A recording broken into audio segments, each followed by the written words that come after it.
to the good stuff, which is sex. The only thing fucking worth talking about now. Now that we're fucking late stage capitalism, we're all gonna die in 2 years. You might as well just fucking suck each other to the before we die. I'm for it. I'm for that. Nice. All right. Why is it always video though? I always look like shit and like. Bullshit. Look at me. I'm fucking don't have a shirt on. Who gives a fuck? Nobody gives a fuck. Yeah, look at me. I'm ginger.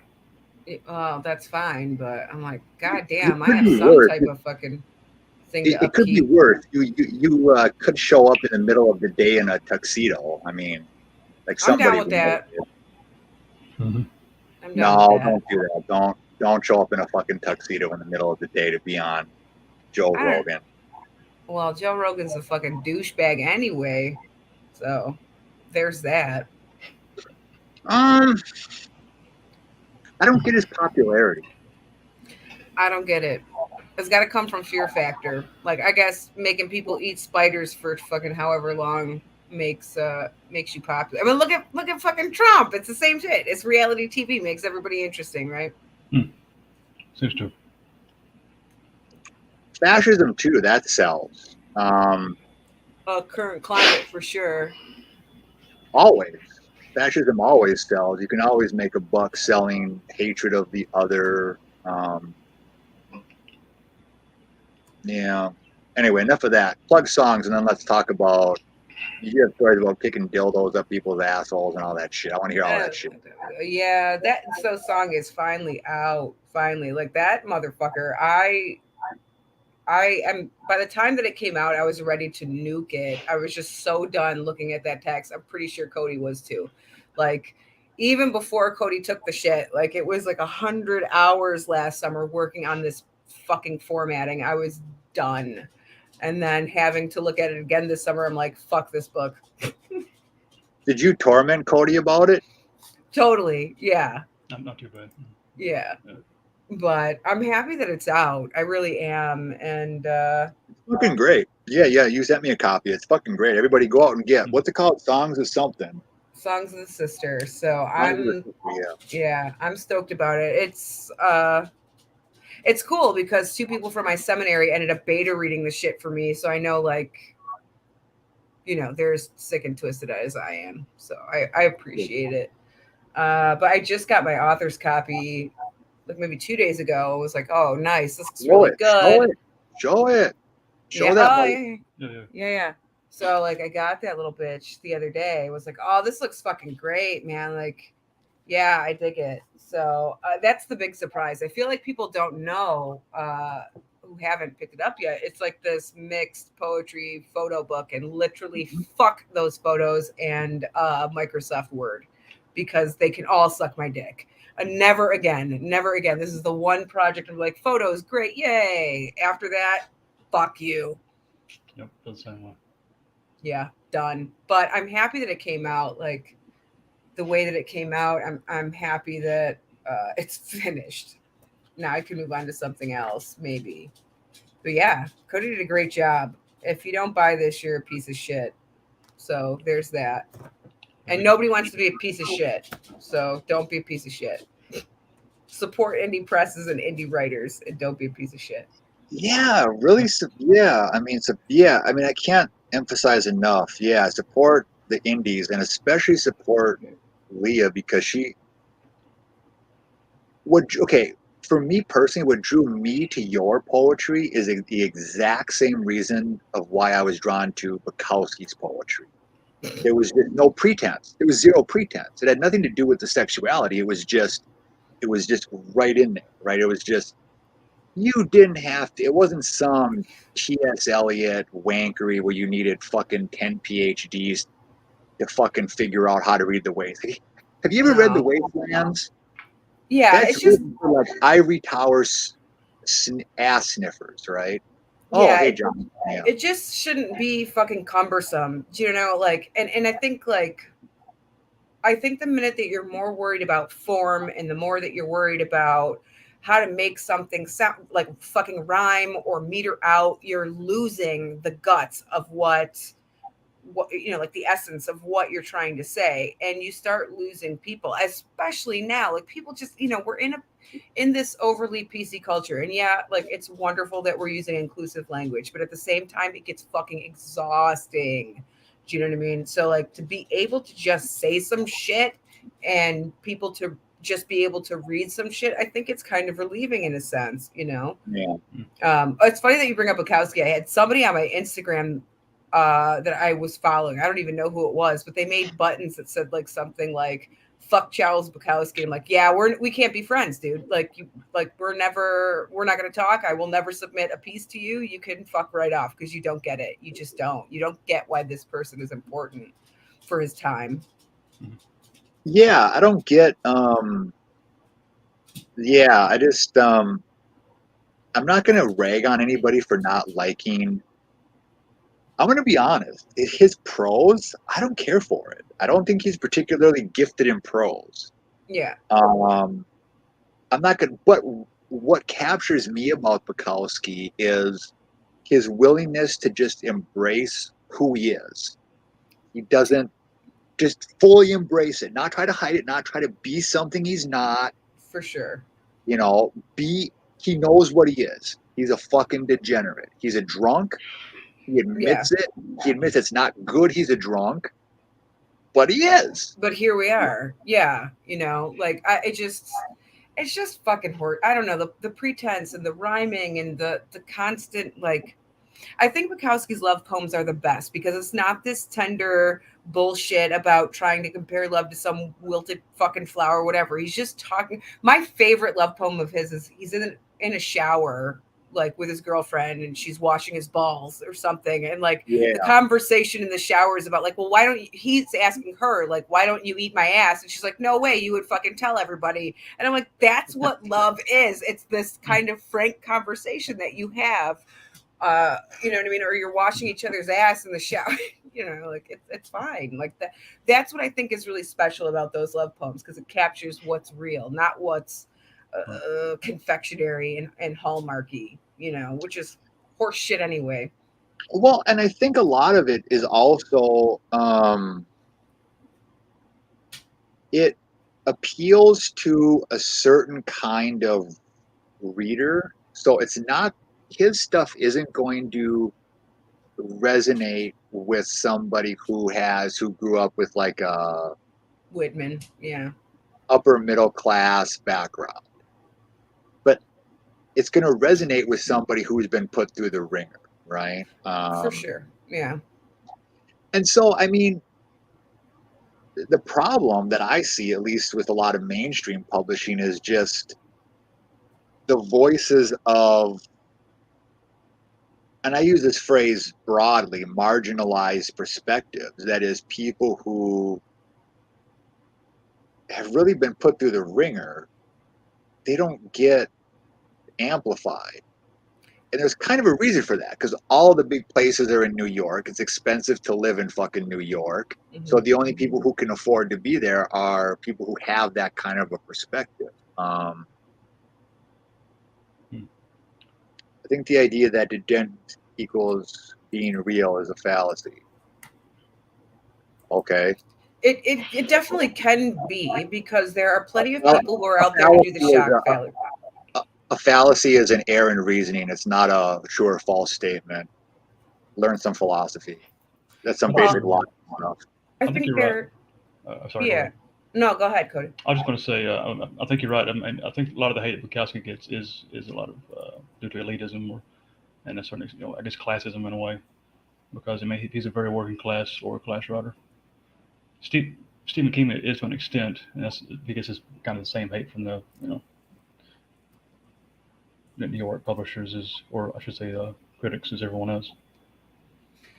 Yeah, but also like I do think that there are a lot of writers, a lot of artists out there that are faking it. Do you know what I mean?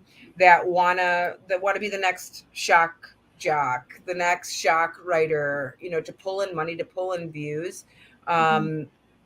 And I like, if that's the point that you're coming from, Jonathan, yeah, I do agree with you that it is kind of like this false equivalency, because uh and I think it's especially prevalent. I hate to say this, but I think it's especially prevalent among women because, there's this need to, or maybe a compulsion to kind of want to be one of the boys, and it's like, fucking pick me girl, right? I'm not like the rest of the chicks, but like, shut the fuck up. If you weren't like the rest of the chicks, you wouldn't have to say that. Just sit down. Yeah, it's kind of like a Sarah Silverman style of comedy. Yeah, I mean, you either are or you aren't, and regardless of whether or not Bukowski's out there, like the way that I talk, or excuse me, the way that I write is the way that I talk. So like, Yeah, I think same. anybody that has read my stuff and then heard me on a podcast or read my Twitter or something, that's exactly how I talk. You know what I mean? And I'm the same person at work, unfortunately, as I am in seminary, as I am on Twitter. There's just degeneracy doesn't necessarily have to equate to no filter either, or vice versa.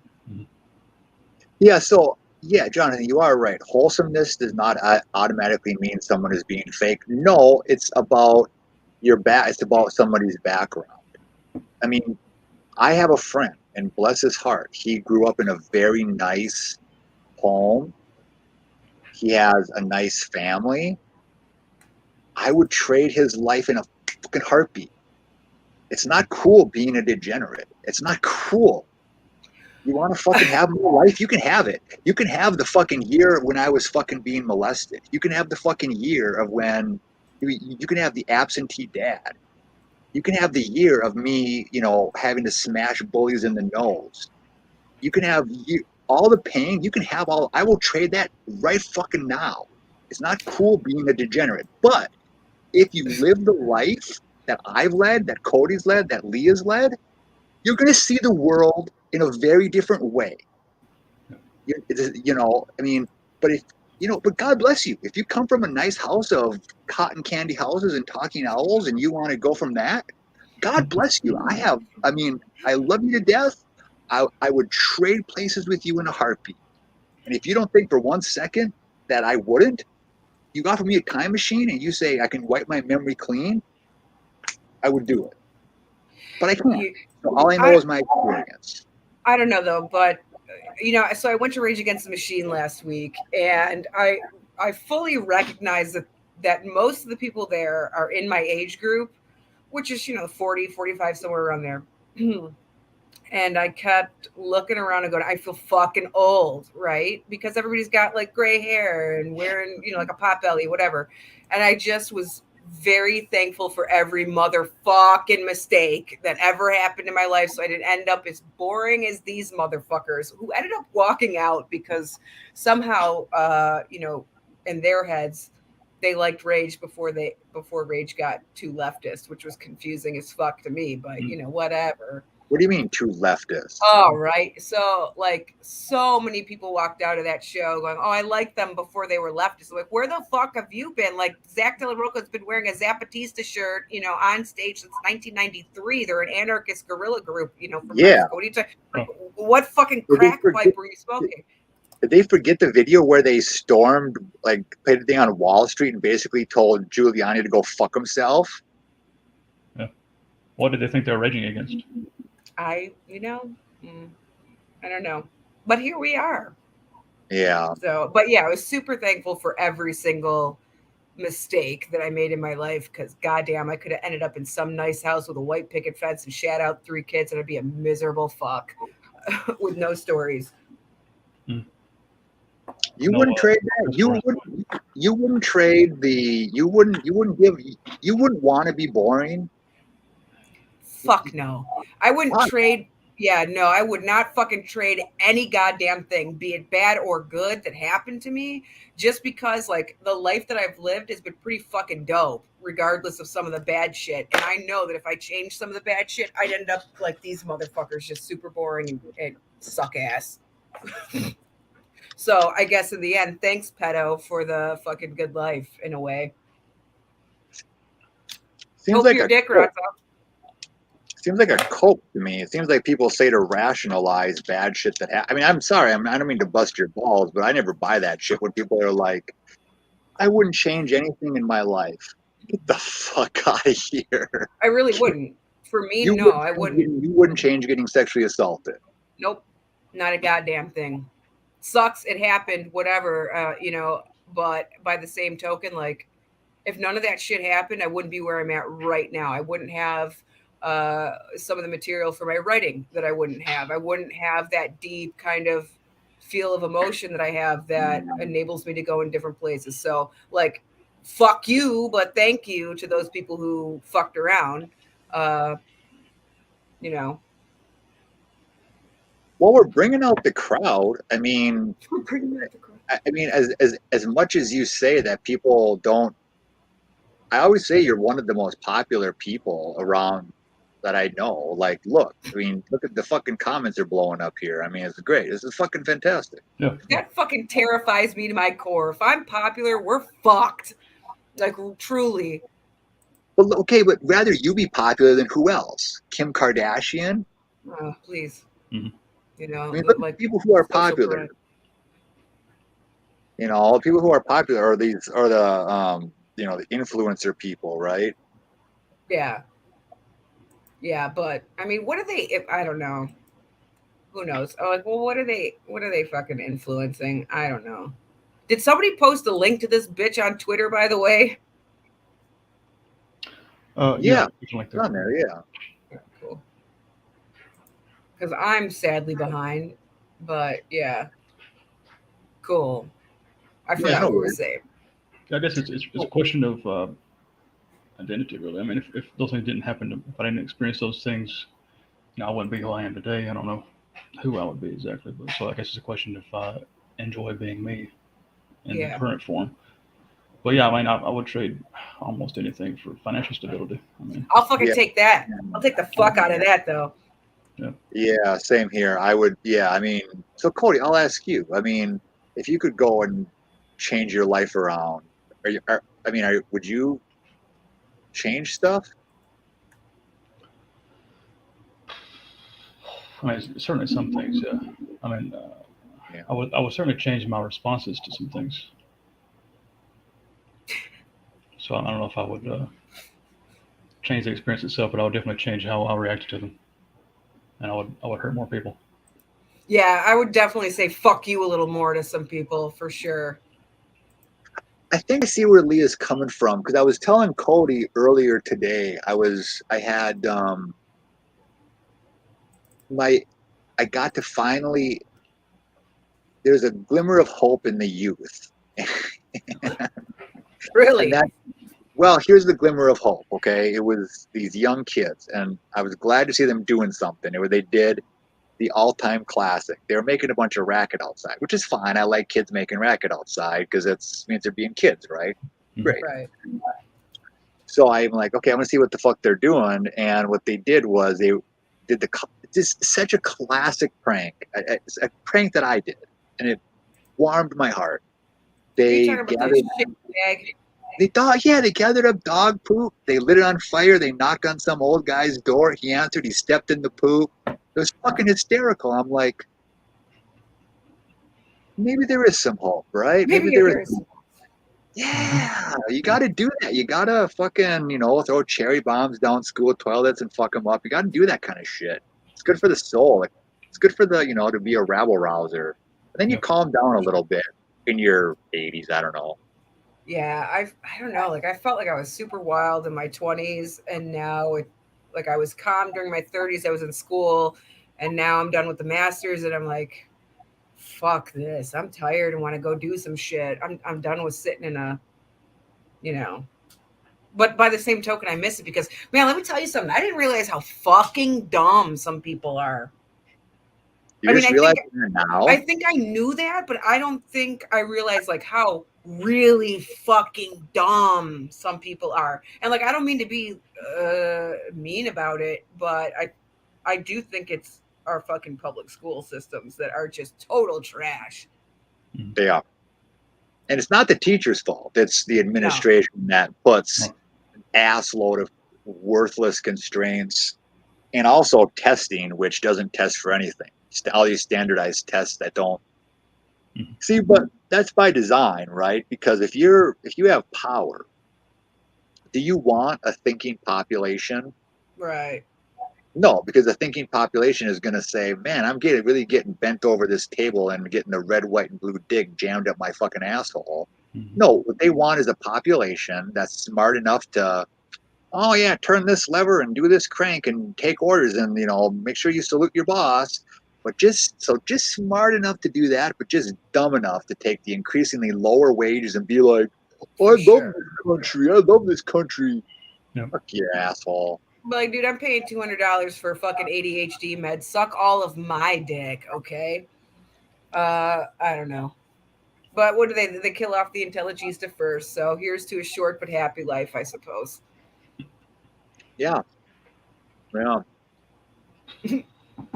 Yeah, I mean, it's I mean, yeah, budget cuts and all that. It's by design. I mean, they defund public schools, and when they go to shit, then they say, look, it doesn't work, and then that's an excuse to privatize schools and push people into charter schools.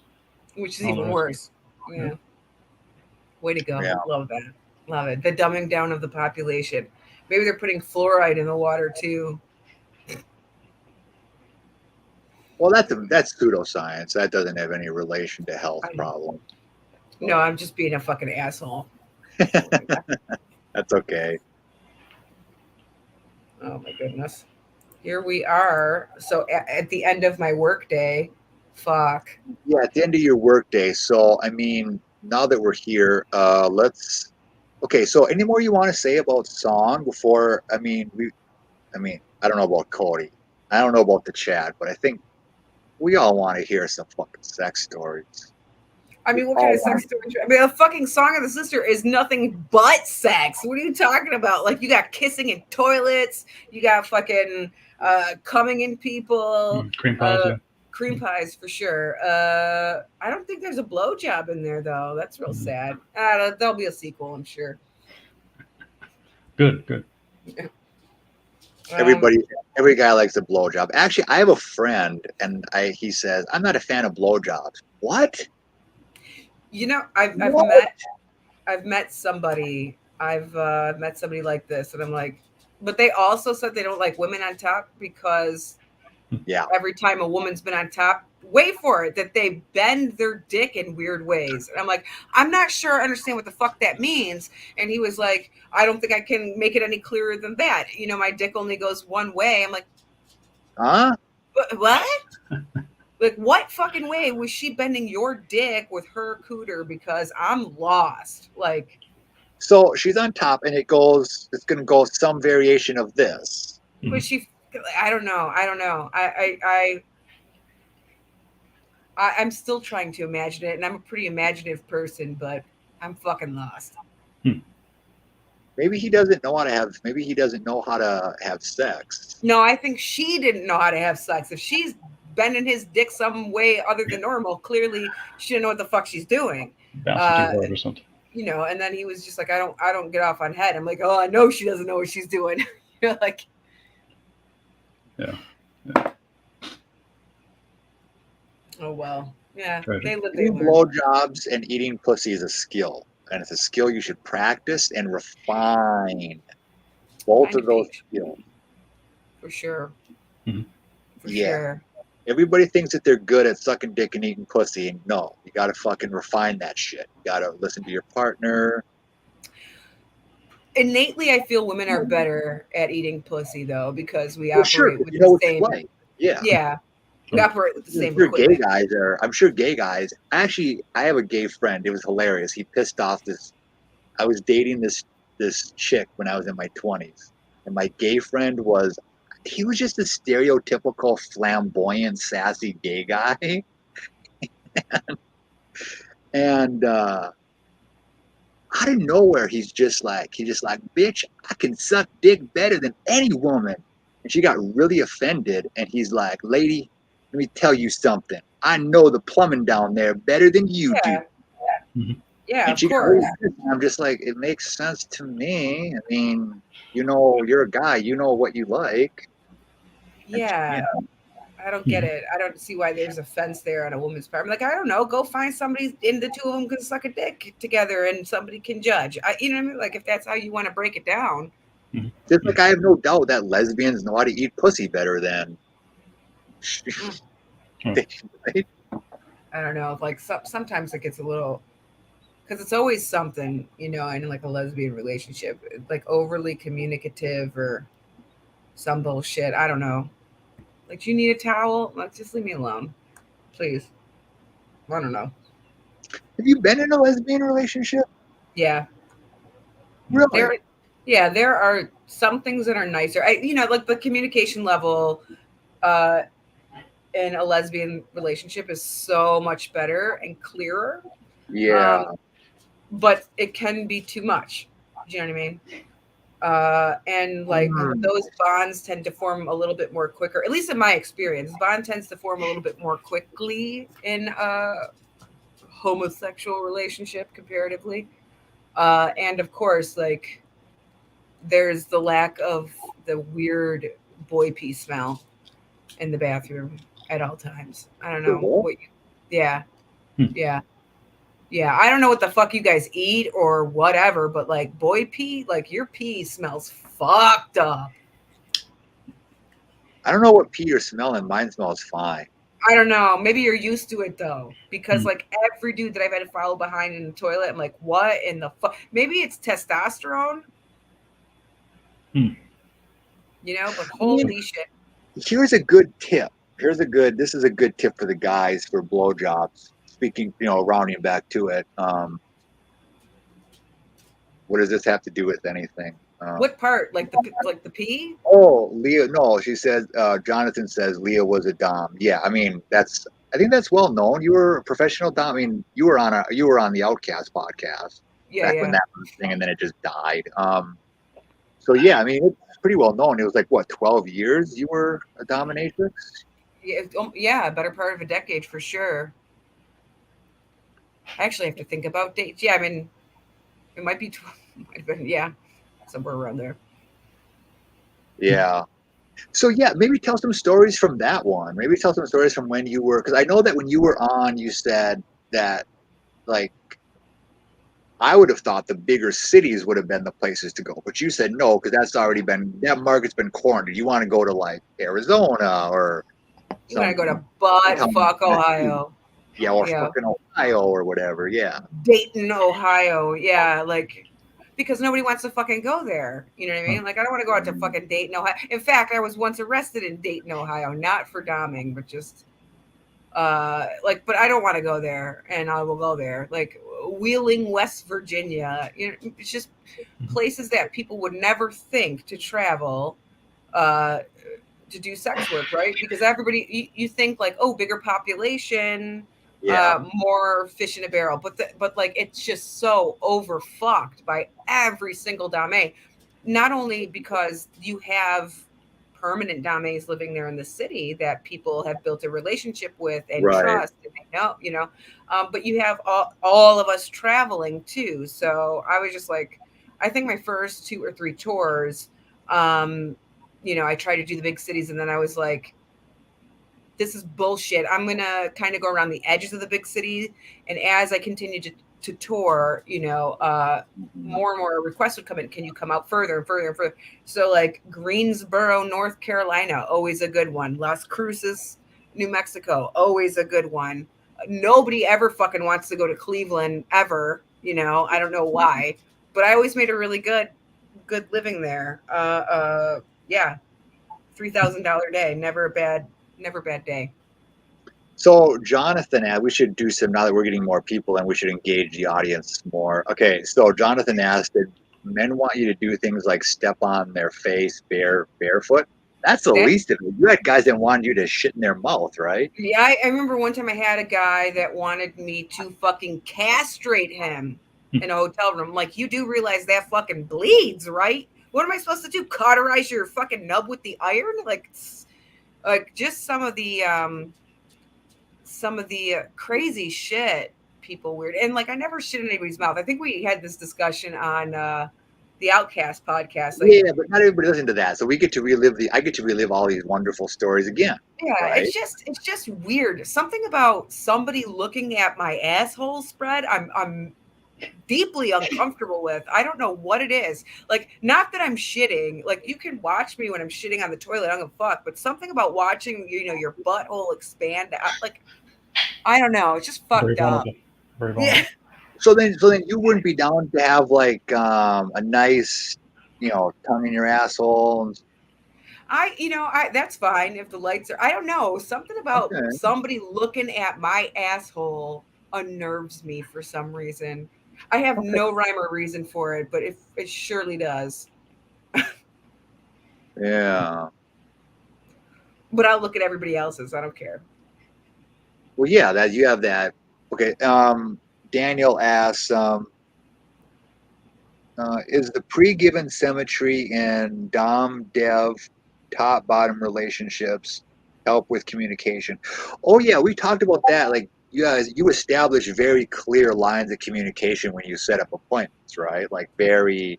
Maybe you could just go through the protocol again, just like kind of how. Because like my question on when you were on was You how a does it safety work? issue. Safety, well, just a safety issue. So, like, okay, so Cody comes in and he says, "Listen, I want you to fucking peg me." Like, like, how does that go down?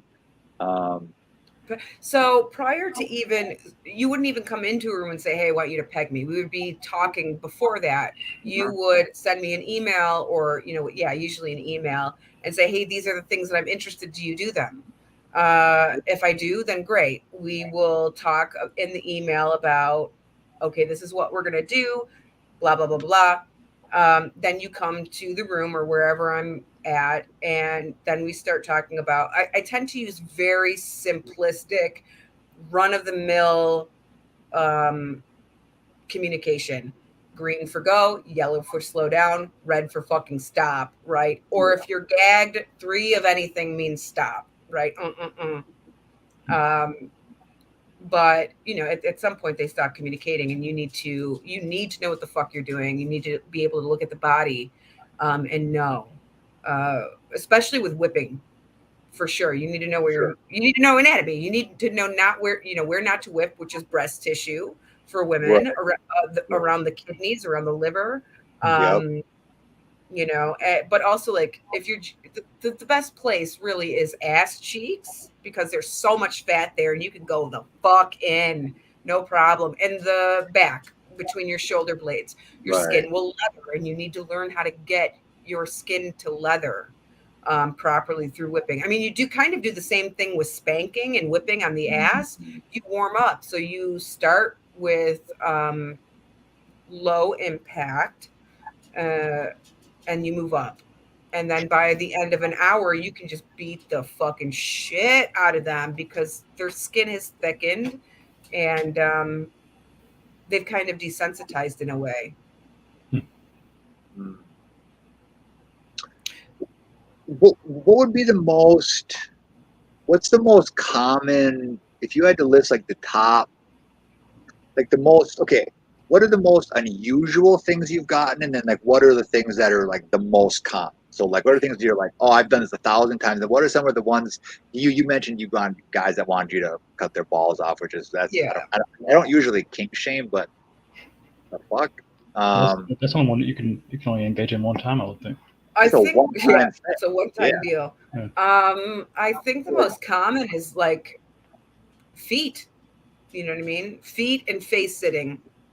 Feet and face sitting. Oh, Feet and face sitting. okay. So that answers Jonathan's question, which is, did men ever want you to do things like step on their face barefoot? I'm sure that's all the time. Yeah, feet is really common, which I never understood, because it's kind of like this preference. Like, some guys are, or at least the way that I understand it, some guys like tits, some guys like legs and ass, some guys like feet. Okay, whatever. And I don't think that there's a woman out there that would be so disgusted that a guy would want to, like, suck on her toes, that she'd be like, no, fuck off, and he would have to go to a professional for it. You know what I mean? Hmm. So, I mean, but whatever. No, Um, actually, no. I actually no. I mean, I did date a woman, and she's like, "You can't touch my feet ever." I don't get it. I'm not into feet, so I didn't. I'm like, Yeah. okay. Titty smothering is another common one. I'm like, you just want some titties in your face? Okay. You know, uh, yeah, a lot of like guys that want smelly feet or smelly armpits, or you know what I mean? Like, then that's a little rough, because then you have to schedule that very early in the morning. You know what I mean? and you don't have a couple of sessions beforehand, or you session them late at night after all of your other sessions, and you fucking stink. You know what I mean? And there you go. Little pre-planning. The weirdest, I don't know. Like I think like the weirdest is difficult for me because everything's so relative and has become normative. Uh, like guys would always come in and be like, I know this is weird. I'm like, I piss in people's mouths for a living. Anything that you tell me is not going to be fucking weird. Like, I'm sure I've heard it 35 times. Like, you want me to shit in your face? Cool, heard it. You want me to put my feet in your face? Cool, heard it. You want me to piss in your mouth, make you swallow it? Got it. Like one guy in DC wanted to be dressed up as Little Bo Peep and beat the shit out of, like, okay, great, whatever. It's just, I think when you hang around and work in the fetish Little field, Bo Peep. Wait, yeah. I'm not going to king shame, but that is funny. It was really cute. Did you have a hard time not laughing? You just did Little Bo Peep, and then you started just fucking smashing them. That's hilarious. No, I was just like, okay, whatever. Go put the fucking thing on. Let's go. You know what I mean? Like, it's That's just, I think, you live in that world. If this is your profession, you live in that world 24/7. So things just that other people would be like, what the fuck? You're just like, okay, whatever. Yeah, because you see it all the time. Yeah. Okay. Yeah, Yeah. I mean, there's certain dynamics in the kink community or people that have fetishized outside of the kink community that give me pause for sure. Like adult baby stuff. It doesn't freak me out, but I'm just a little curious. I'm like, okay, like if that's what you want to do, we can do that, but I'm not changing a shitty diaper. That's not happening. But like, there's just, yeah, there's some dynamics that I'm like, you like kids? You know what I mean? I think the most uncomfortable shit that, and I'd never agreed to do it, was racial degradation. I cannot. I just can't. Oh yeah.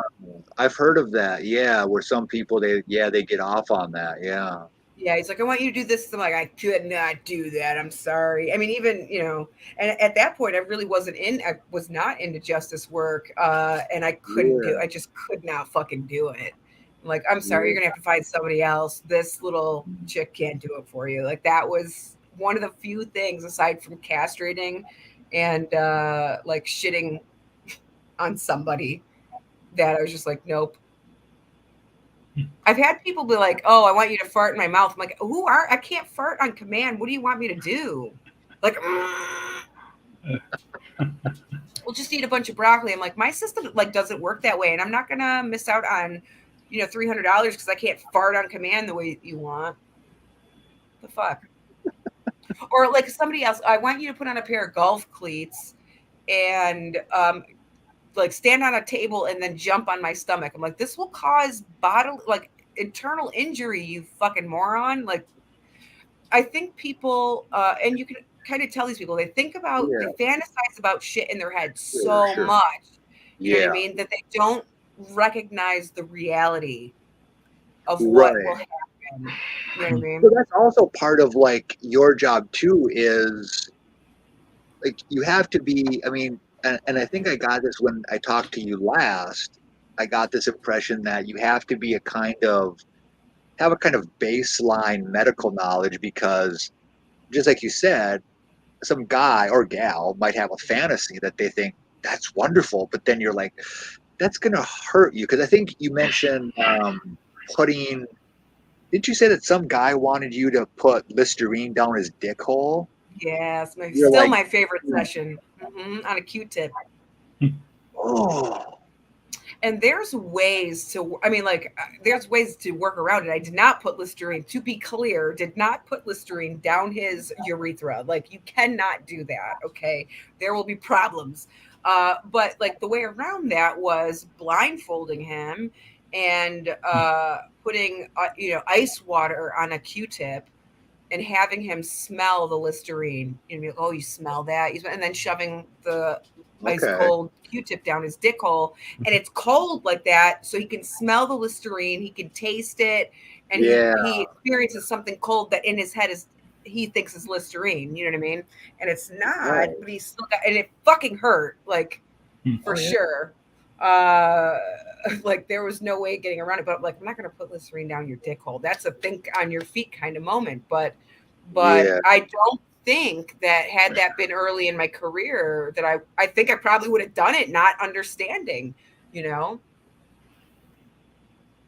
No, I do not ever feel sorry for these fucks. And like there's no room for that. What they are coming to for me is a professional experience of fantasy, right? Yep. This is what they like. They want to be hurt. They want to feel pain. They want to be degraded. They want to, like, oh, if I wanted to see your useless excuse for a small cock, I'd fucking ask you. You know what I mean? They want that. They like it. Why would I feel fucking sorry for them? And they're paying me a fee, right? I am providing a service and you're paying me. You're paying me very fucking well. Yeah, Yep. fuck them. Yeah. There's no reason to feel sorry for them. It's what they like.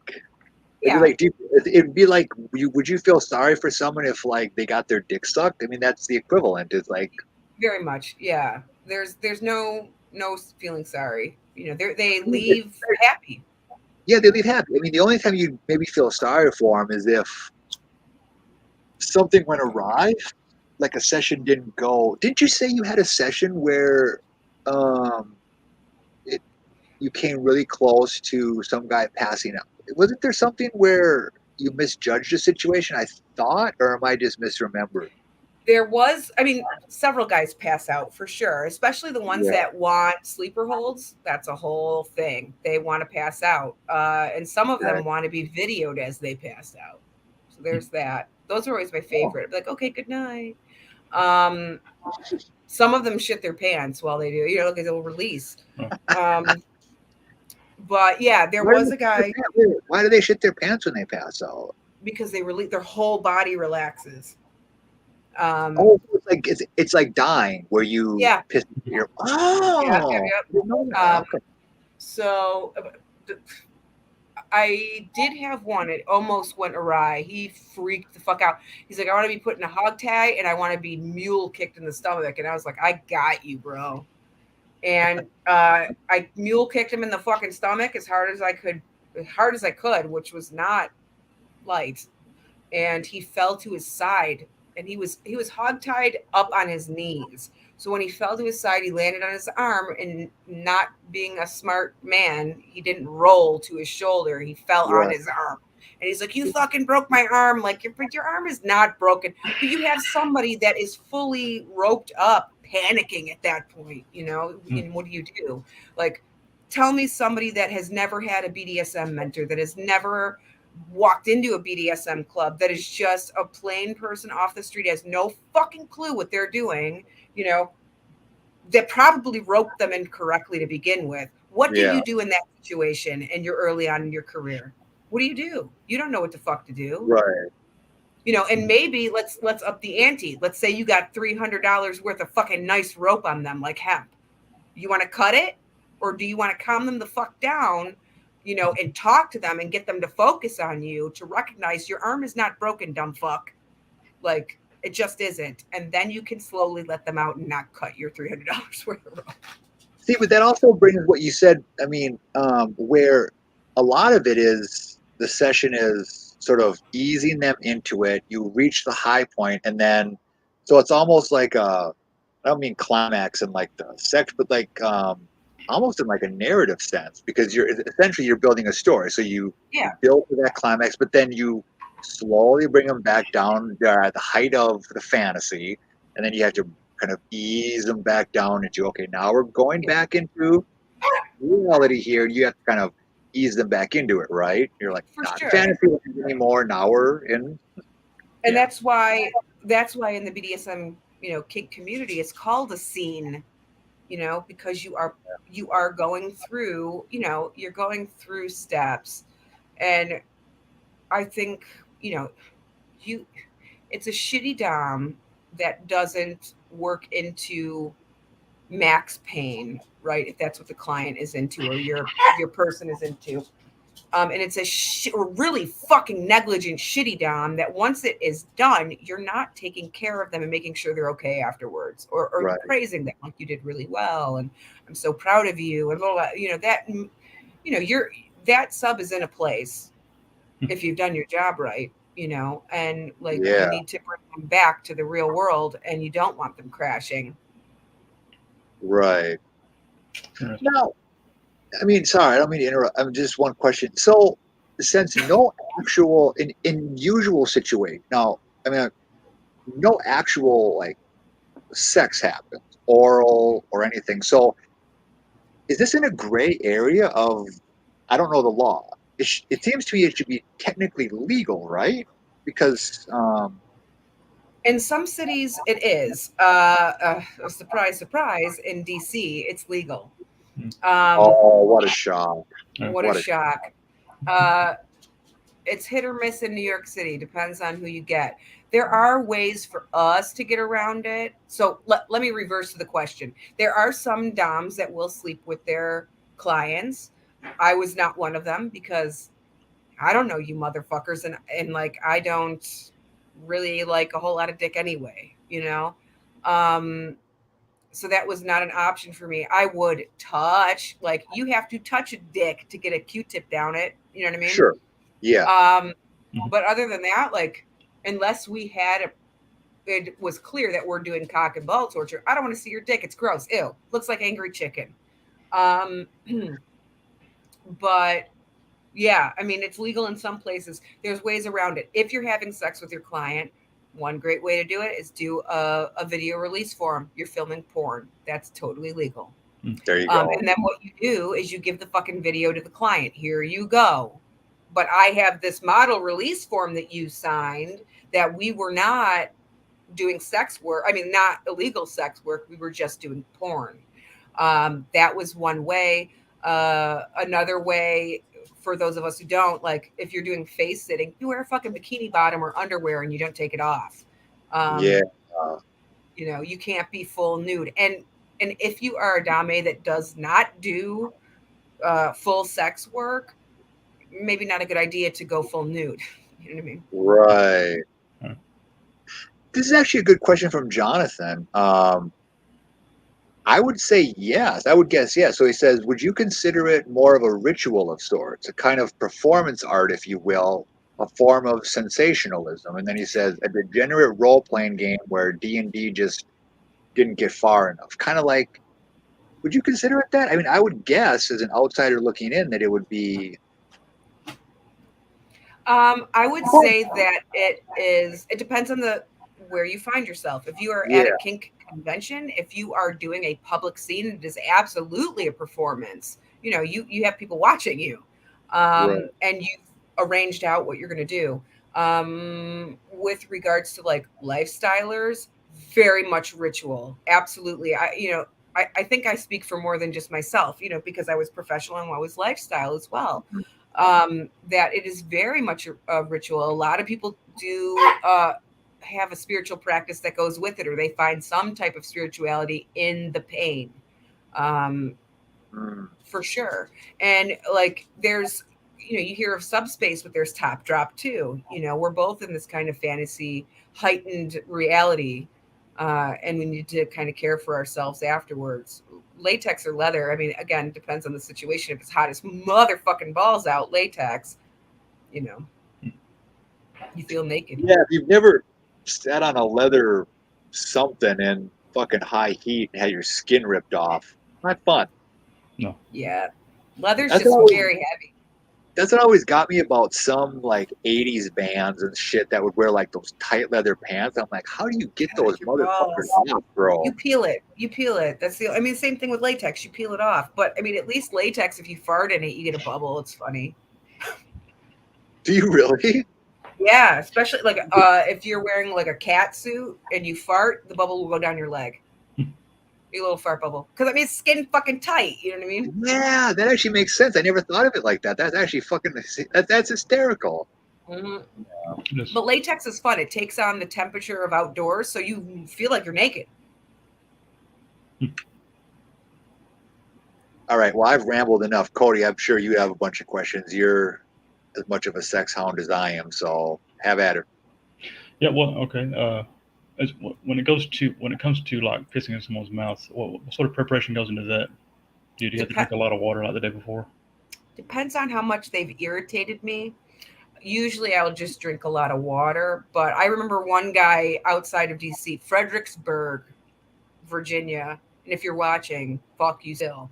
Um, he was like, "Oh, I don't drink any coffee beforehand. I really don't want acidic piss. Blah blah blah. Just drink a lot of fruit juice." And I'm like, "This motherfucker, who the fuck does he think he's talking to?" So I went out and got a goddamn Red Bull and pissed in his mouth. Like, let it sit. And by the time he came, I was ready to go. And I pissed in his mouth.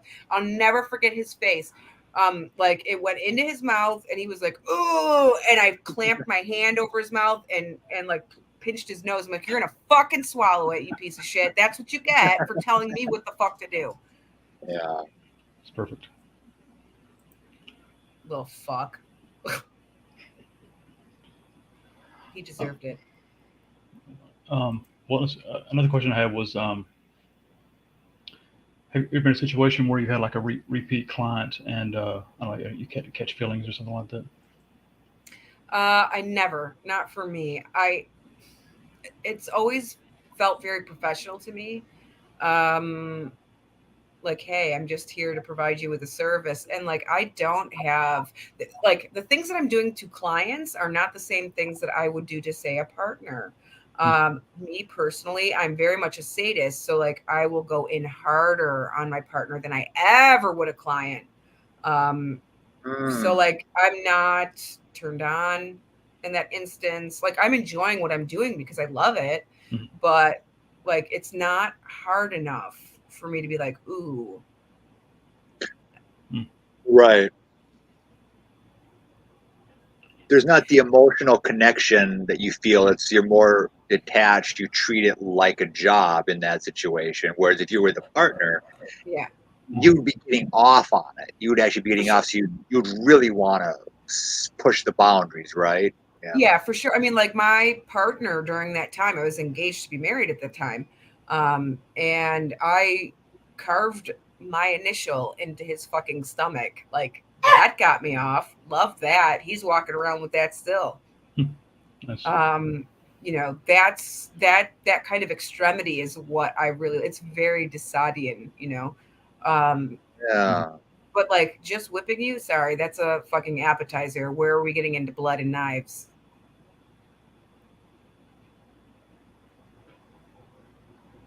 Actually, I feel like a moron. I don't know what top drop means. Top drop is pretty much it's it's it's coming out of a scene for a dom and coming into the real world, and all of your serotonin crashes, and Oh, right. Okay, so yep. You've got subs that big tend. dopamine hit. You've got that big dopamine hit. Now it's flushed out, and you kind of go into like a Yup, depressive state. Yep.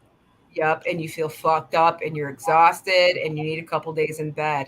And there's ways to but it's not the bottom or the subs job to take care of us.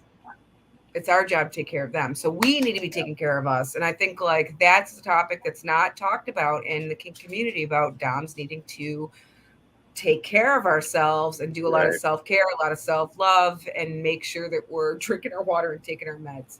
Mhm.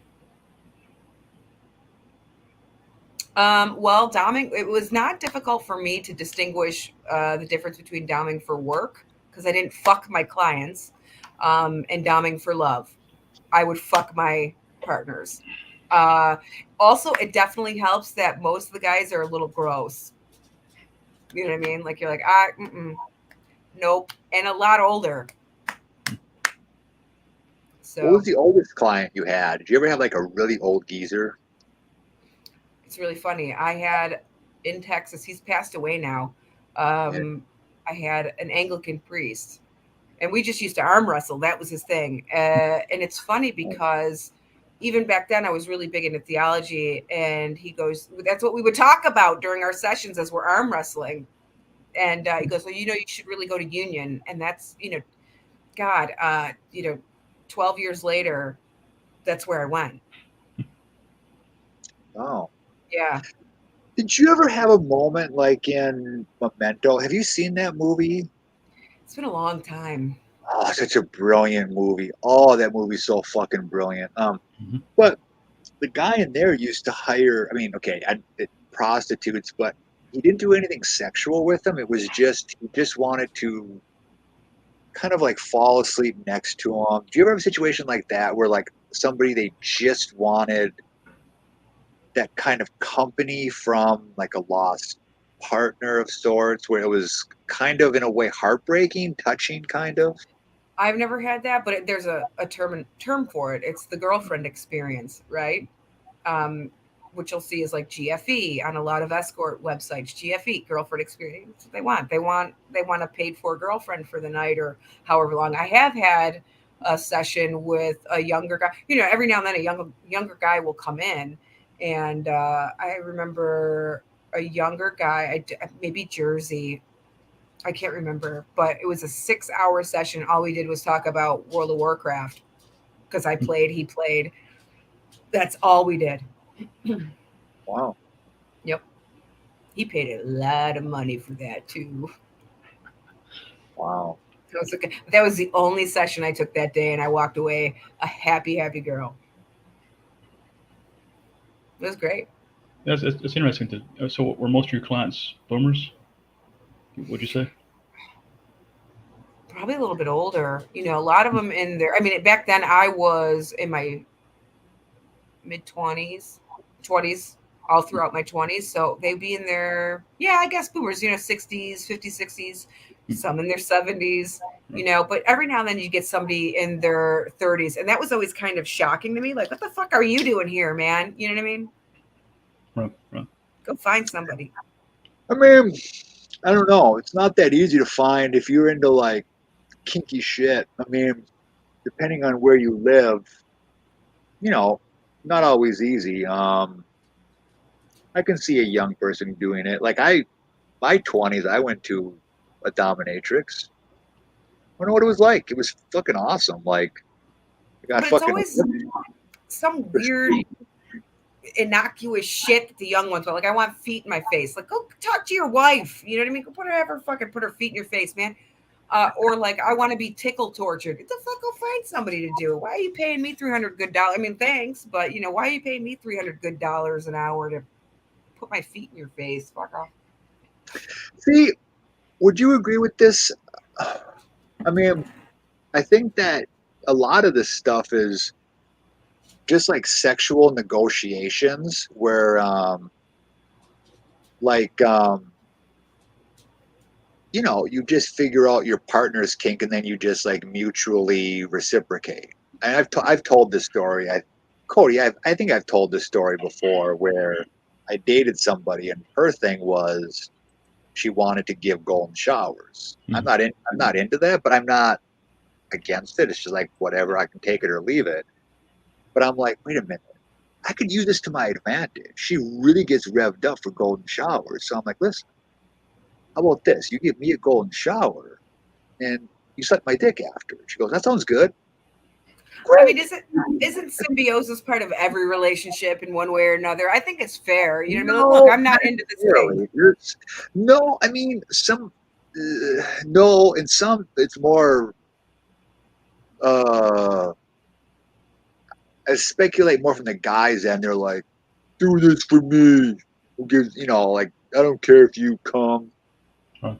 That's so old fashioned and fucking stupid. Like, You would be fucking shocked how many times I have a friend. I have a friend, and he goes, I don't eat pussy, and I go, does your girl suck your dick? Yeah. Well, then fucking eat her pussy, rude. you asshole. If she's Yeah. gonna suck your dick, eat her fucking pussy, you fucking momo. So I You mean, you have momo. no idea how Right. many people are like just selfish pricks like that. Like, it's not just confined to like boomers. It's even in my generation. I had to smack this guy in the head, and be like, "Eat her pussy, you asshole." What is I don't get people like this. Like, I mean, I guess if you're that type of person, like it really look, if you're a woman or a man that really just does not want to give head, then don't fucking give it, right? I'd rather you not give it than razor the fuck out of my crotch with your teeth because you don't know what the fuck you're doing. But like, if you're just kind of like, no, I'm too lazy, well, then don't be a lazy cunt and do it. You know what I mean? Right. Or don't get your dick sucked. Like, that's pretty simple. Well, enjoy your day. Yeah, I think we're gonna go for an hour because I got to go at like 8-ish. So, all we talked about was BDSM. Fantastic. I Why mean, is it every time I'm on some some podcast, everybody wants to know about the kinky shit? because that's what's interesting. I mean, yeah, I mean that's what's interesting. Your poems are interesting. See, you're one of those rare people, and I actually let's answer questions. Yeah, I want to answer this question by Jonathan. He said, would you say this is an example of female privilege, or do you think there's a space for men in this industry? I absolutely think there's a space for men in this industry, and that is at my feet. If you didn't expect that answer, shame on you. Could I get paid for that? No. Why would I pay you for going where you belong? Yeah, it's a privilege. Yeah. Yeah, it's absolutely a privilege. And if you think about it in this way, it is very countercultural for a woman to be the dominant. And so it makes sense to me that men want, it's called the total power, it's power differential, total power exchange. Mm-hmm.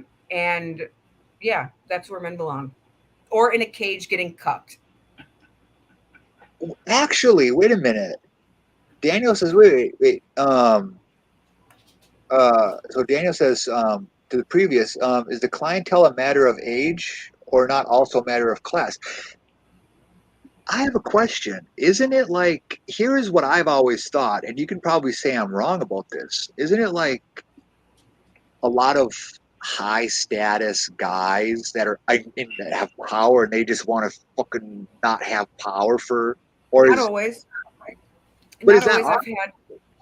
It's not as common as you think it would be. I've had one DC politician. I've had one Wall Street broker. DC politician? Who was it? Fuck him. It's a politician. Fuck him. Nope. He's not a human being. No, not happening. That's it. The rest are just kind of like middle class guys who save up money. Republican, I bet, right? He's a Republican. He's probably all about family values, right? These are the biggest hypocrites. No, damn it. Will you tell me in private who this? No. Oh man. Look, here's the thing. When you go to a sex worker, you pay for three things. One, to get what you want, to get the thing that you want done. And privacy, yeah, I get it. The second, to go the fuck away. And two is to shut your fucking mouth. You know what I mean? Yeah. Which is a bang for your buck at $300. You know what I mean? I would do that for $200. Cody, would you do that for $200? Sure. Probably do it for less. Right? You want me to go the fuck away? Great. Bye. Thanks for the money. I got shit I got to do anyway, motherfucker. Right? I don't like you, but yeah, it is a matter of class. It is a luxury service if you think about it, because here's the thing: you want the number one rule is you can't beat the fat man in a red coat, right? Christmas comes around, forget it. You better be off tour because nobody's spending money. It's just unless you're super rich, and at that point, if you have a super rich client, you are working with them constantly. They're going to be the cash cow. And then some girls are super lucky; they'll be able to financially dominate. I was never into that. I want to beat the shit out of people. Let's be real. Like that's really what I want out of life.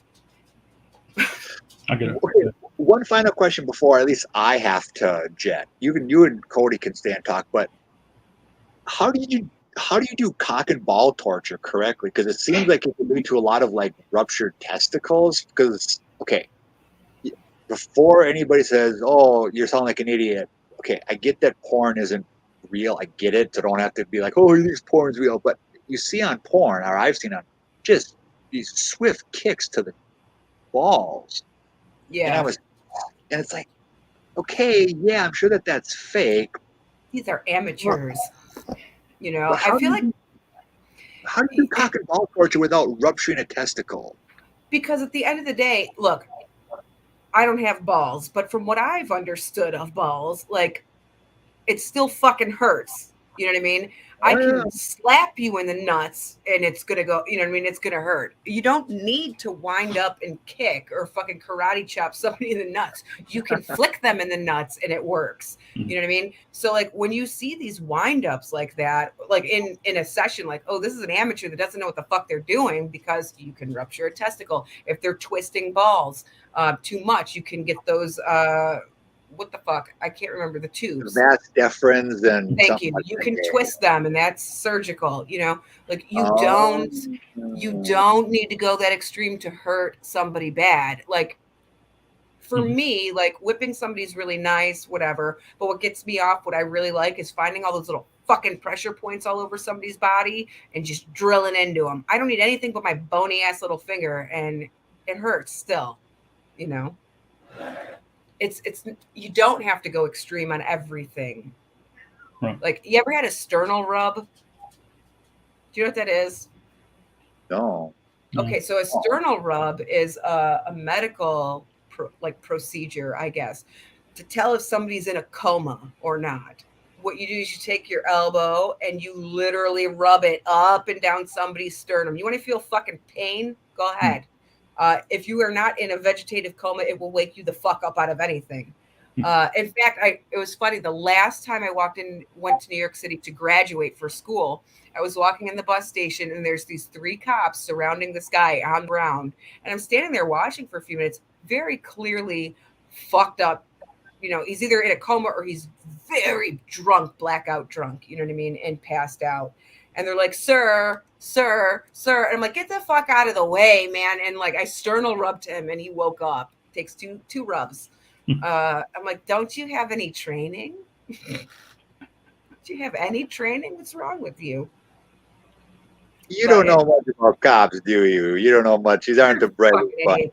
These aren't the brightest. Like, what do you mean? Like gently tapping is just, sir, are you okay? I'm like, get the fuck out of the way. Just rub his sternum with your knuckle. It'll wake him the fuck up. I promise. Yeah.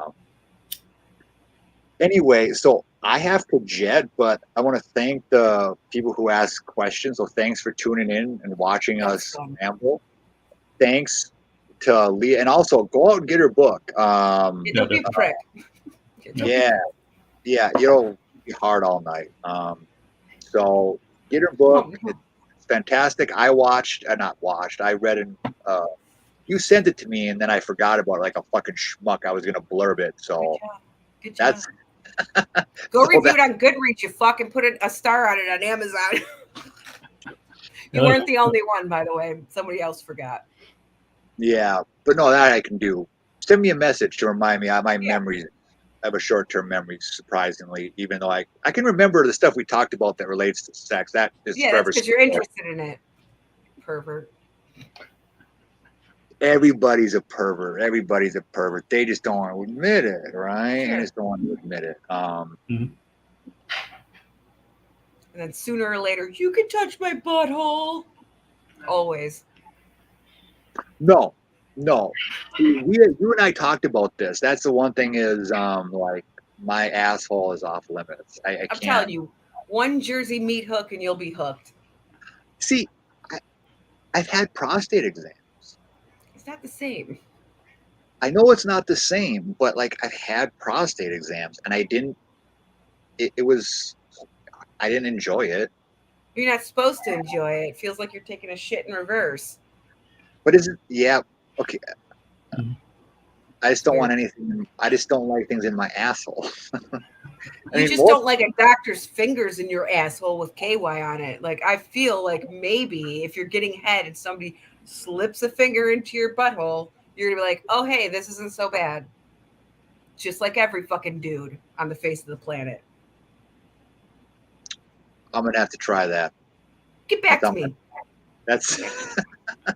That's on my bucket list. All right, so thanks to all the viewers. But by all means, you two continue. I mean, just because I got a jet doesn't mean you two have to. You can, whatever. But I understand I got a jet. So thanks to Daniel and Jonathan. I think those are the only ones that at least commented. So yeah, thanks to both of you for showing up.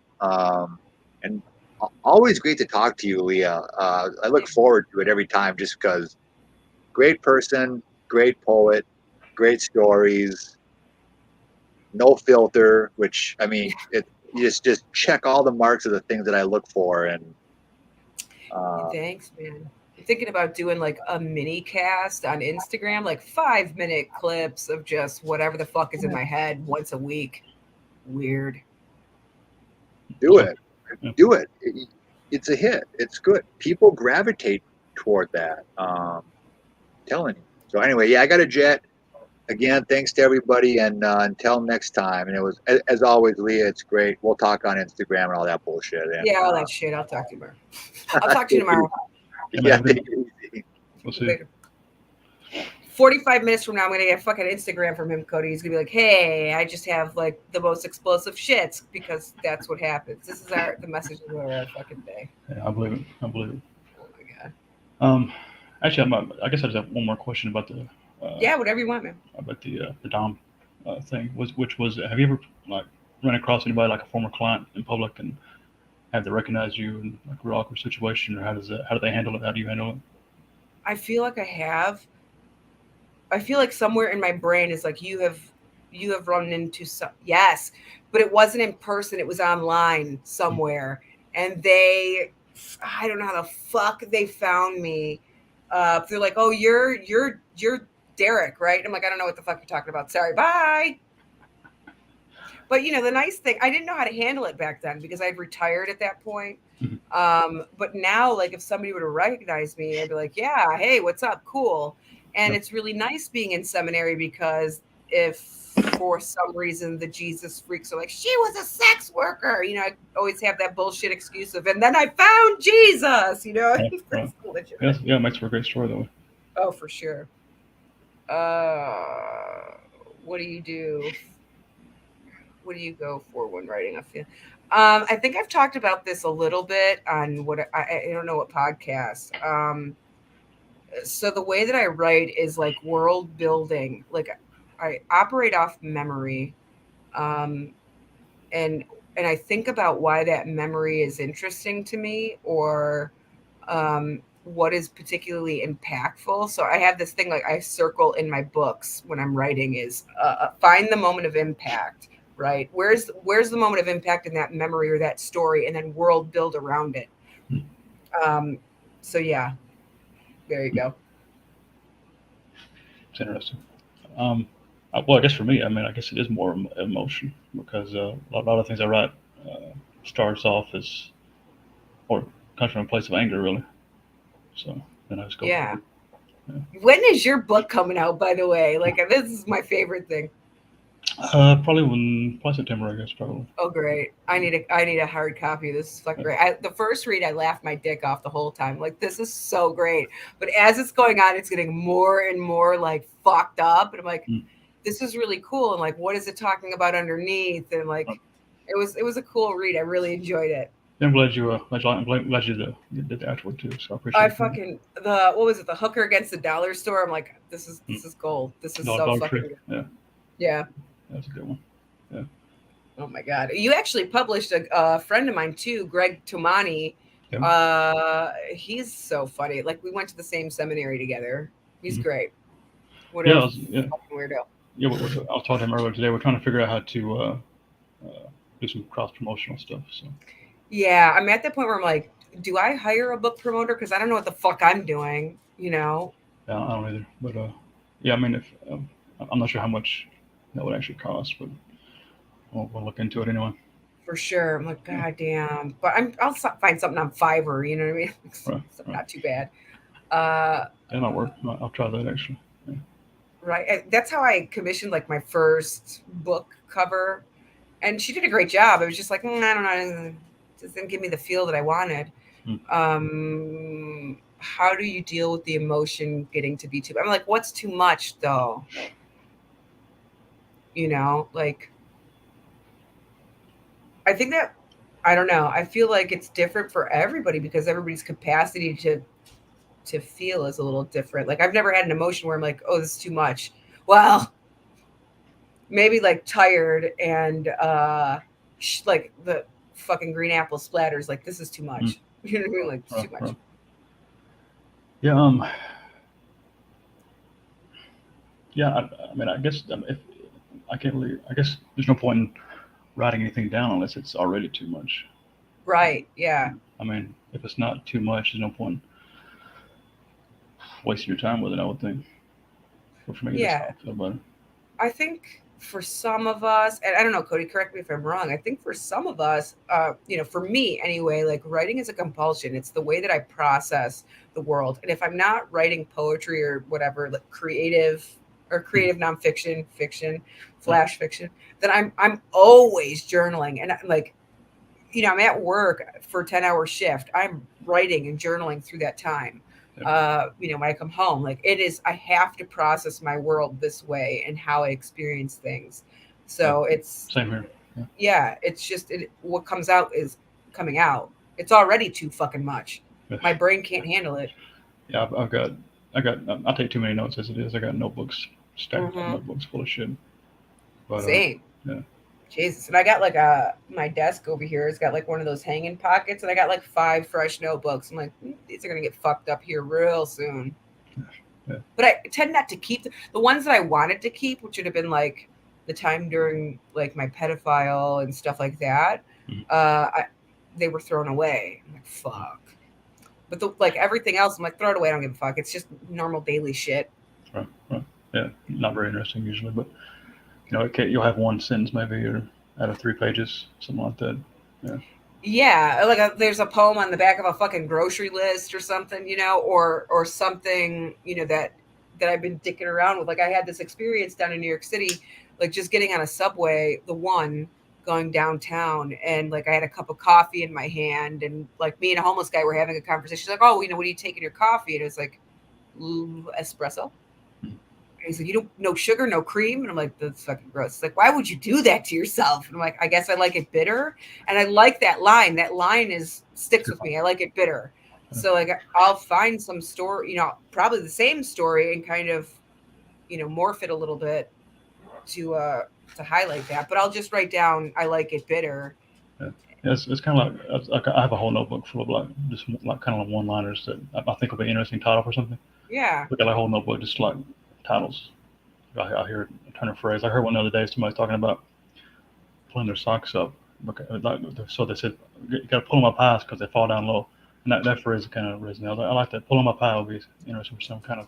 Yeah. Story.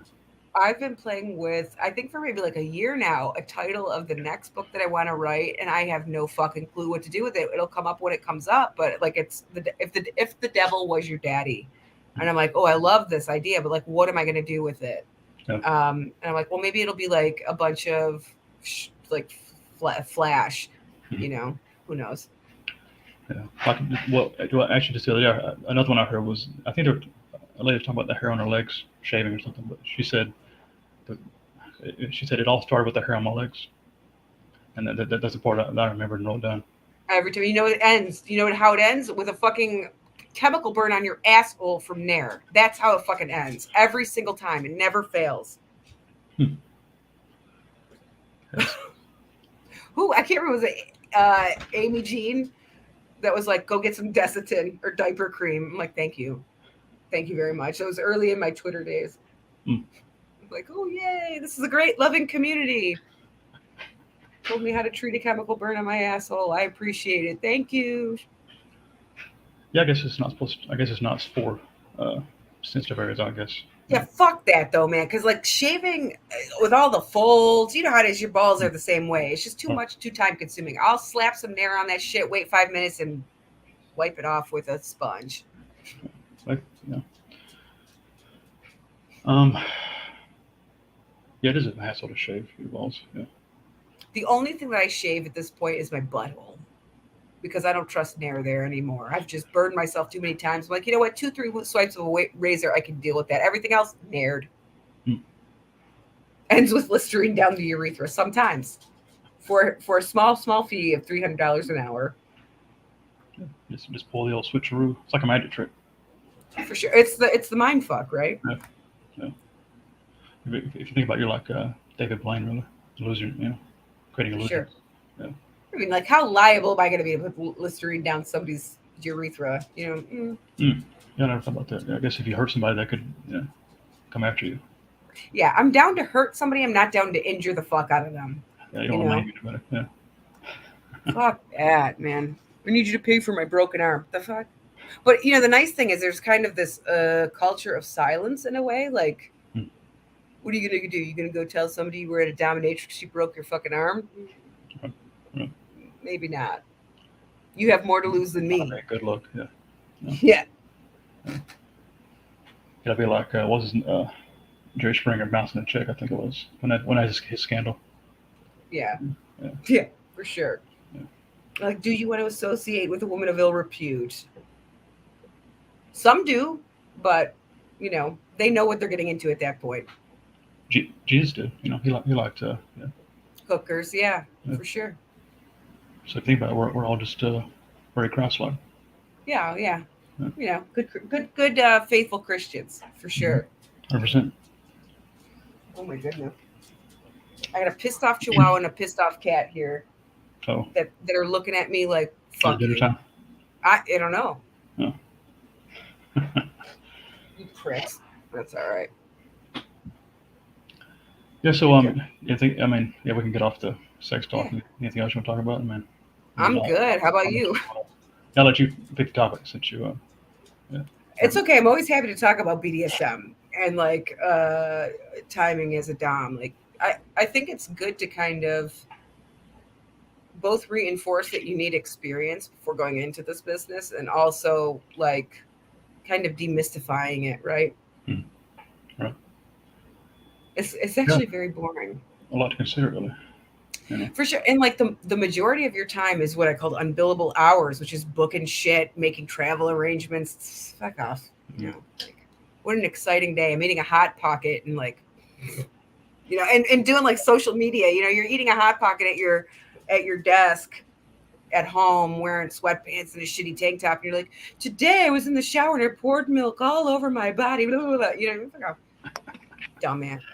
Yeah, that's a weird one.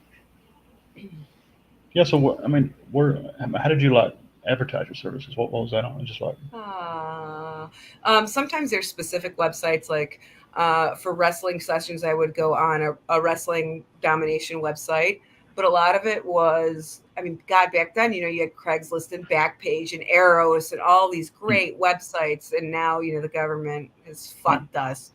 But the good thing is if you've been in this game long enough, the idea is to build regular clientele, right? So after a year or so of working with a shit ton of different people, you should have 50 or 60 people across the country that you're regularly sessioning with, either by phone or being in person.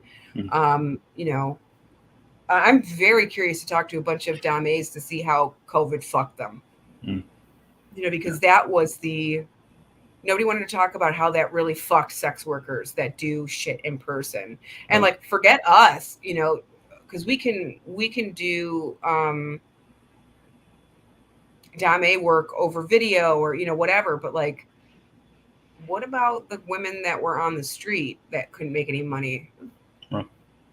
I'd be interested in seeing a sociological study about that. Yeah, I would too, actually. Yeah, be interesting. Ooh, who was the one that got away? Nobody's gonna know this name, but like, if my BFF of all time is watching, she already knows like who this is. The one that got away is this guy named Edsel. Yeah, that's about it. That was 19, 20 years old, very, very early 20s. That's the one that got away. But we're still really good friends. And I think the one that, quote, got away is because for me, on my end, I was nervous about breaking the friendship because we were pretty good friends. But also by the same token, like, I don't know, like 6 or so years ago, definitely more than that. We met up in Pennsylvania and went out to a titty bar. And as we're walking out, he's like, oh, how come you were around all the time back then? I'm like, oh, no reason. He had no idea that I liked him. And like, we were staying in the same hotel. And he's like, no, you were fucking somebody back then. I'm like, I definitely was not fucking anybody back then, And he kept pushing. And I was like, because I had a fucking crush on you, you moron. And he's like, what? You know, what? That's fucked up. Well, way to make it awkward. I'm like, dude, it was like 20 years ago. What do you want? We're good, you know. But it's still one of the few people in my life that I'm just like, I love the fuck out of you, man. Okay. You know, even though we don't talk anymore. I mean, you just got a life, you know. Yeah.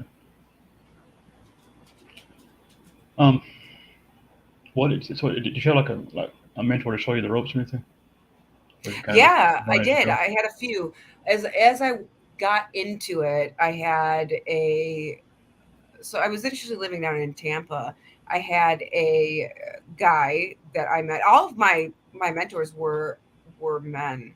No, that's a lie. I'm sorry. For initial edge play work, I had a guy named Brad that was great, and showed me things like knife play and wax play and whatever. I had a woman, Dame, named Noelle, that taught me whip work. And then I had a BDSM producer, and I feel like I can plug him right here. Go to thebondagechannel.com. You will see me on there getting my ass kicked. Well, I'm not getting my ass kicked. I was orgasming a lot. Like, that's the kind of bondage that I can do. Oh, you're going to tie me up and make me come a whole lot for like an hour and a half? I'm good with it, you know? Yeah, sounds good. David Mack taught me good camera work. He taught me predicament bondage, taught me strict. In fact, all of my black rope that I still have was a gift from him. And it's the rope that I refuse to cut. So I had those three big ones. And then after that, you're kind of learning and picking up things as you go. But you do need the bays. That's a good line too, actually. The rope I refuse to cut. I like that. Motherfucker, that shit is not cheap. Black hemp, yeah, no, already preconditioned with woolite. I didn't have to put the work into it. Also, like, I learned camera work from him because for I think like 2 years or whatever, I was, he shot with 2 video cameras, different angles, one low, one high, and then would do still pictures. So I would be doing still pictures for him, and videoing, like a mobile cam. So like he taught me what to look for and how to basically, like, he was priming me to start my own shit, like start my own production company. It just never happened because I was like on the road all the time. And then like I ended up transitioning into Dame work because I got tired of getting fucking tied up, man. Like there's not a submissive bone in my body, and the money's not as good. Yes, I know. Yeah, definitely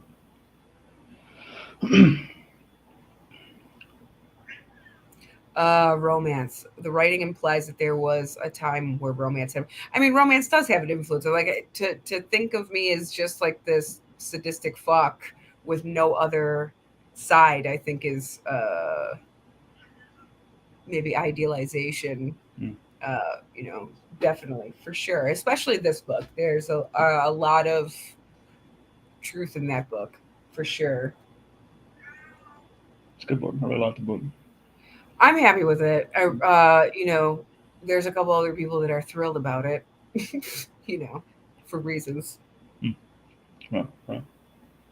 Yeah, so again, buy the book. Yeah, buy it. It's a good read. Let's put this back up there, actually, just so everyone knows. Yeah, it was wild watching it like break the top 1,000. I was like, what the fuck just happened? Yeah. And nobody's buying that shit. It's unfortunate too, because I think when people think about poetry, they think about shit, and this kind of flowery language. And like, I don't want to read that. I don't. Yeah, I've always hated Shakespeare. Yeah, I don't want to read that shit either. No, I don't like it. And that's part of the reason why I like poetry, I think. Yeah, and I think that's the reason why it doesn't sell, is because people have a very preconceived notion of what it is, Yeah, and then you get somebody like Ginsberg coming in with love poems like Please Master, getting his butthole fucked. Yeah. And you're like, this is brilliant. This is beautiful. Yeah, definitely. Yeah, I agree. Oh my God. Excelente. Cool. Wish Outcast would have took questions. That's fun. I like this. Yeah, that's pretty. Yeah, it's actually probably the most viewer interaction we've had. Nice. I'll take it. It's Yes, kink. Everybody wants to know about kink. that's true. Yeah. It's just so boring, though. You know, like I hate to say that, but I think I can say that I've earned the right to say it because I've lived it. You know, we were like, all right, I'll piss on your face. Shut up. That would not fly in any other conversation. You know, in Right. any other aspect. Like imagine saying that to your boss. Like, all right, I'll shit in your mouth. Just shut up. Yeah. Yeah. Stop bothering me about it. Jesus Christ. I guess so. With your experience, I guess it just so it makes. I guess it will make more like vanilla sex more appealing. I would think. Yeah, there came a point in time where I'm like, I don't want to do any kink. I'm so, and the fucked up thing is, you know, there was a time where it was just you're working in sex work, and the last thing you want to do is come home and fuck. Mm. Except for like when I was doing like work with David Mack, and like you're coming for an hour. Yeah, I want to go home and fuck for sure. You know what I mean? Mm-hmm. Other than that, like I don't want to go home. Like I don't want to spend the day beating the shit out of people and then have my partner go, "Can you beat the shit out of me?" Like, no, motherfucker, wait till the weekend or something. I'm done. Like, I'm done. I did not want to have sex for a long time. I get it. And then when I did, it was a lot of years of vanilla sex. And then finally it was like, let me put it up your butt. I mean, I missed that. Yeah. I guess it's kind of like being a chef and coming home and having to fix dinner. Yeah.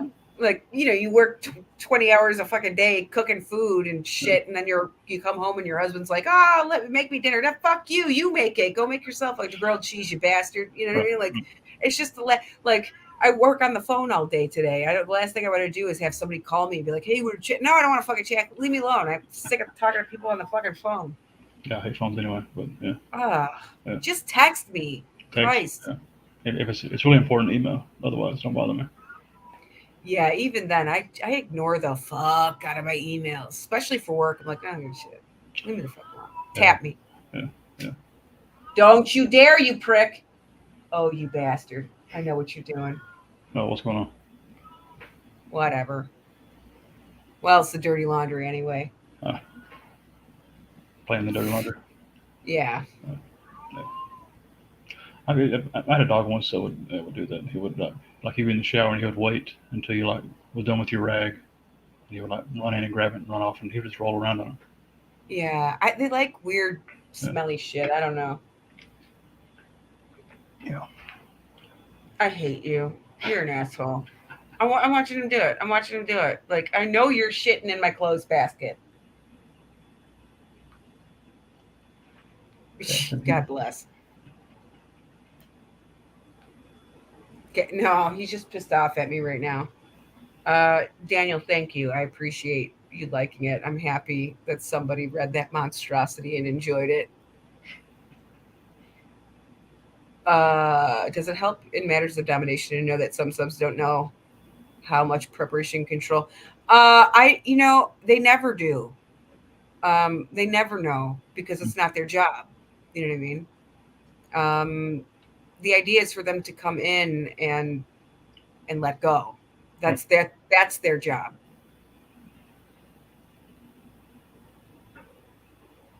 I should, you know what? I should open this up on fucking Instagram and be like, "Hey, pop me a question," because it's a conversation that will go on for 22 hours.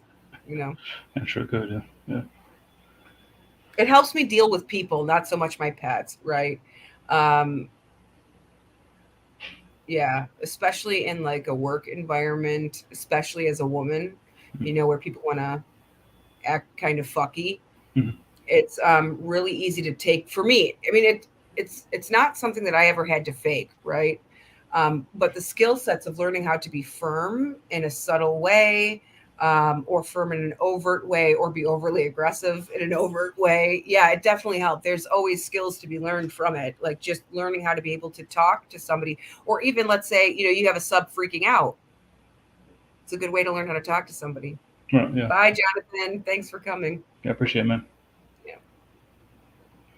You bastard. I imagine it probably would help you be more assertive in other situations. So. For sure. And it's a feeling switch, an internal feeling switch. Like I can feel the shift. Because I think for the most part, I'd like to think that I'm a little bit more accommodating. And then there's just a point where I know there's advantage being taken, and like I shift into that mindset and then get very shitty about it. Huh. Yeah. It also doesn't, like, I notice it the most usually when somebody's trying to intimidate me or scare me. And then that shift happens and I get to be a real cunt. And like the feeling is being like 6 foot tall and indestructible, for sure. Yeah. I know the feeling. Yeah, you're talking about. Yeah. So it's not one of those situations where you get blamed for something at work and then you find the email that Yeah. Well, but I mean, there's other things in life that have taught me a good way to say fuck you. You know what I mean? Like it's okay to do that. Because it teaches, like, certain life experiences will teach you how to, I guess, like, prioritize things in life. Like, this is really not that fucking important.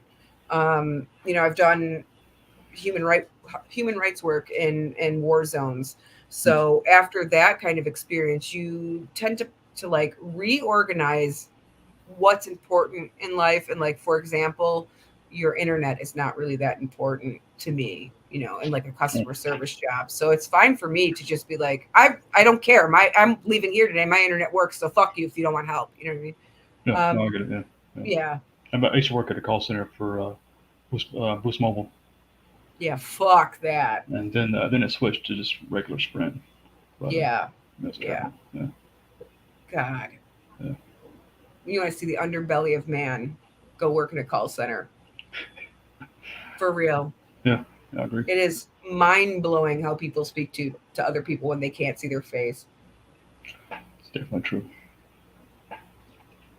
Daniel, primarily in Palestine, and I worked for a little bit in Greece, or visited Greece, I guess you could say, for really kind of learning what's happening on the ground for the Syrian refugees coming in from Turkey. But primarily Palestine. 99.9%. And maybe that book will come out sometime soon. But maybe I'll publish it under my real name so it doesn't get mixed in with the dick poems. Or my real last name. I should say that. Okay, yeah. Yeah, so I guess now, so now are you in the middle of a PhD? Is that what you're doing now? I just finished out my master's. I got accepted for a second, and I'm still trying for the PhD. Like, this first round went to shit, and like I'm at a point now where I'm like living my fucking social life. I'm like, I miss this. Maybe I won't go back. Oh yeah, definitely. Yeah. It's been such a good summer. Like, I've gotten to go to a bunch of concerts and hang out with a bunch of friends, and I'm like, man, I really needed this. I hesitate to go back in for another year, let alone 5. And what's it going to do for me? Like, I'm fucking 40 right now. Like, do I want to spend the next 5 years doing this, or do I want to go do some cool shit again? No, I get it. Yeah. I'm not sure. Well, I guess I don't know what you really do with a PhD besides teach, really. What else would you? Yeah, and there's just no jobs in academia. So why am I wasting more time and money? Like, fuck it. And like, I could do better shit with my time. I hate to say that because I really love being in school, but like, time is of the essence these days. Time is short. Time is sacrosanct. Yeah, for sure. Oops. So I want to make sure that I'm doing, like, I still want to travel, and I keep putting it up, like, travel more, obviously. And I keep putting it off because I'm in school and it sucks up all my fucking money. And I'm like, Germany sounds a lot nicer. Vienna sounds a lot nicer. South Korea sounds a lot nicer than New York fucking City. Again. Yeah, definitely. Hold on. I gotta do laundry. How fucking cute is that? Bastard.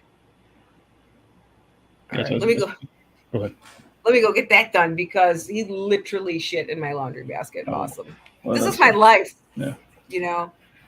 Yeah. Well, yeah, sure. Yeah, I appreciate you coming on. Yeah, man. Thanks for man. having me on. Yeah, come on anytime you want to. Yeah, we'll find something else aside Yeah. from BDSM because you like people will ask. Yeah, we'll So talk many- about, I don't know, the never-ending Sisyphean journey of laundry. Oh my god! There's you don't catch up ever. It's just an endless cycle of shit. And I got laundry in the laundry right now that I haven't finished from a fucking week ago. How shitty is that? Yeah, I get it. Yeah, it's rough. Fuck it. I'm just going naked from here on out. Get out my face. Sounds good. All right, man. I'll Yeah. talk to you later. Yeah, have a good night. You too. Later. See you. Bye.